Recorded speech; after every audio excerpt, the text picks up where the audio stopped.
জ্বালানি তেল সংকট নিয়ে ঢাকা ও সারা দেশের চিত্র জানাতে রাজধানীর পরিবাগ থেকে আতিক মিসবাহ লগ্ন এবং দিনাজপুরের পার্বতীপুর রেলহেড অয়েল ডিপো থেকে যুক্ত হচ্ছেন সহকর্মী মোকাররম হোসেন। শুরুতে যাচ্ছি লগ্নর কাছে। লগ্ন, পাম্পে ট্যাগ অফিসার ও পুলিশ মোতায়েনের পর পরিস্থিতির কতটা উন্নতি হচ্ছে? পাম্পে তেল পাওয়া যাচ্ছে কিনা?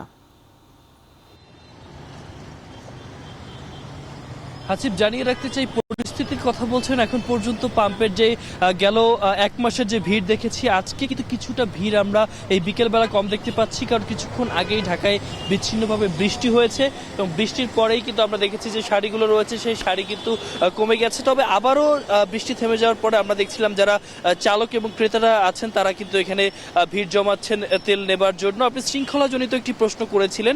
আমরা জানি যে গেল মাসের মাঝামাঝি সময় অর্থাৎ 11 বা 12 মার্চের দিকে আমরা দেখেছি বাংলাদেশ পেট্রোলিয়াম কর্পোরেশনের পক্ষ থেকে যে নিরাপত্তা ব্যবস্থা জোরদার করার জন্য আসলে যে ধরনের আবেদন করা হয়েছিল তার প্রেক্ষিতে আমরা দেখেছি এখানে নিরাপত্তা ব্যবস্থা জোরদার করা হয়েছে। তবে সেরকম কোনো দৃশ্যমান পুলিশি টহল আমরা এখন পর্যন্ত এখানে দেখিনি। তবে যারা আসলে চালকরা যারা রয়েছেন, একই সাথে যারা আসলে পাম্পে নিরাপত্তা প্রহরী যারা রয়েছেন তারা কিন্তু এখানে শৃঙ্খলা বজায় রাখার জন্য সর্বোচ্চ তৎপরতাই এখানে দেখাচ্ছেন। এবং একই সাথে জানিয়ে রাখতে চাই, যেহেতু ডিপোগুলোতে সেনাবাহিনী মোতায়েন করা হয়েছে, তো সেই জায়গা থেকে আপাতত আসলে পাম্প পর্যায়ে সেভাবে আমরা সেনাবাহিনীর কোনো মহড়া আমরা দেখতে পাইনি। তবে স্বচ্ছতা বজায় রাখার জন্য প্রত্যেককেই আমরা দেখছিলাম যে নিজেদের জায়গা থেকে তাদের যে স্বচ্ছতা বজায় রাখার জন্য যে ধরনের উদ্যোগগুলো, বিশেষ করে নথিভুক্ত করা এবং বিশেষ বিশেষ পাম্পে আমরা দেখেছি এক গাড়ি যেন দুবার তেল নিতে না পারে, সেই জায়গা থেকে তাদেরকেও আসলে বিশেষ উদ্যোগ, যেমন গাড়ির যে টায়ার রয়েছে সেখানে বিশেষ রং দেয়া বা প্রলেপ দেয়া, সেই বিষয়টি কিন্তু আমরা এখন পর্যন্ত এখানে দেখেছি। তবে যেহেতু বৃষ্টির জন্য আসলে এখানে যে সারি ছিল সেটি কমে গিয়েছিল, তবে এখন আবারও দেখছি যে সুশৃঙ্খলভাবে প্রত্যেকটি পাম্পের যে নিরাপত্তা ব্যবস্থা জোরদার করার জন্য যে নিরাপত্তা প্রহরী রয়েছে তাদের মাধ্যমেই পুরো নিরাপত্তা ব্যবস্থাকে কিন্তু এখন পর্যন্ত দেখভালও করা হচ্ছে। তবে জানিয়ে রাখতে চাই, আজকে ছুটির দিনেও কিন্তু আসলে রাজধানীর বেশিরভাগ পাম্পই বন্ধ এবং আমরা যখন পাম্প কর্তৃপক্ষের সাথে কথা বলেছি তারা কিন্তু স্পষ্টভাবেই জানিয়ে দিয়েছে আসলে বর্তমানে যে বাস্তবতা, যে চাহিদা রয়েছে সেই অনুযায়ী কিন্তু তারা ডিপো থেকে তেল পাচ্ছেন না। এই অভিযোগ, পাল্টাপাল্টি অভিযোগ এবং ক্ষোভের মধ্য দিয়েই আসলে যারা ক্রেতারা রয়েছেন তারা লম্বা সারিতে দাঁড়িয়েই তেল সংগ্রহ করছেন। তো হাসিব, এই ছিল আমার এখান থেকে সর্বশেষ।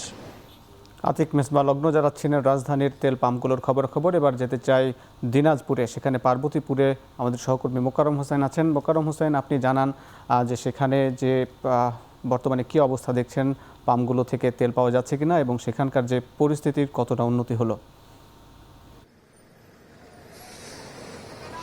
হাসিব, এই মুহূর্তে আমরা যেখানে আছি এটি রেলহেড তেল ডিপো। এটি মূলত উত্তরবঙ্গের তেল সরবরাহের প্রধান উৎস বলা হয়। এখান থেকে 8 জেলার ফিলিং স্টেশনগুলোতে আসলে তেল সরবরাহ করা হয়, পেট্রোল, অকটেন এবং ডিজেল। আজকে যেটি ঘটেছে, সকাল থেকেই এখানকার যে ট্যাঙ্ক লরি শ্রমিকরা রয়েছেন তারা কর্মবিরতিতে গিয়েছেন। তারা যেটি বলছেন যে তাদের 3 জন শ্রমিক নেতাকে দণ্ড দেবার অভিযোগে তারা এই প্রতিবাদ কর্মসূচি দিয়েছে, যার ফলে এই রেলহেড ডিপো থেকে সকাল 8টা থেকে কোনো পরিবহন অর্থাৎ তেল পরিবহনের যে গাড়িগুলো আছে সেগুলো একটিও ছেড়ে যায়নি, যার ফলে উত্তরবঙ্গের 8 জেলার ফিলিং স্টেশনগুলোতে জ্বালানি সরবরাহ বন্ধ রয়েছে। এবং শত শত গাড়ি এই ডিপোর যে খোলা মাঠ, পার্কিং এরিয়া রয়েছে সেখানে তারা বসে আছেন।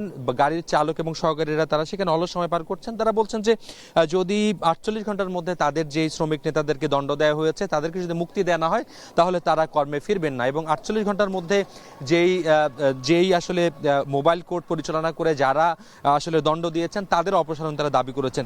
হাসিব, জানিয়ে রেখে ঘটনাটি ঘটেছে শনিবার রাতে। এই ডিপো থেকে আসলে একটি ট্যাঙ্ক লরি জ্বালানি সরবরাহ করার জন্য নীলফামারীতে যাচ্ছিল। সেই যাবার পথে নীলফামারী জেল গেটের কাছে জেলা প্রশাসনের যে ভ্রাম্যমাণ আদালত রয়েছে সেই গাড়িটিকে আটক করে এবং সেই গাড়িটিকে তারা গাড়ির ভিতর থেকে 13 লিটার জ্বালানি যেটি পাওয়া যায় সেটিকে তারা বলছিলেন যে সেই গাড়ির কর্মীরা সেটিকে আসলে চুরি করেছেন। সেই অভিযোগে তাদেরকে দণ্ড দেওয়া হয়, 6 মাসের দণ্ড এবং 1 লাখ টাকা জরিমানা করা হয়। সেই প্রতিবাদে যে কর্মবিরতি সেটি এখনো চলমান রয়েছে, সেটি কবে নাগাদ স্বাভাবিক হবে সেটি কিন্তু বলা যাচ্ছে না, যার ফলে তেল সরবরাহের যে স্বাভাবিক প্রক্রিয়া ছিল সেটি কিন্তু এই মুহূর্তে ব্যাহত অবস্থায় আছে। হাসিব, এই ছিল এই মুহূর্তে দিনাজপুরের পার্বতীপুরের রেলহেড অয়েল ডিপো থেকে এই মুহূর্তে সবশেষ খবর। তেল ডিপো থেকে মোকাররম হোসেন জানাচ্ছিলেন সেখানকার কর্মবিরতির খবর।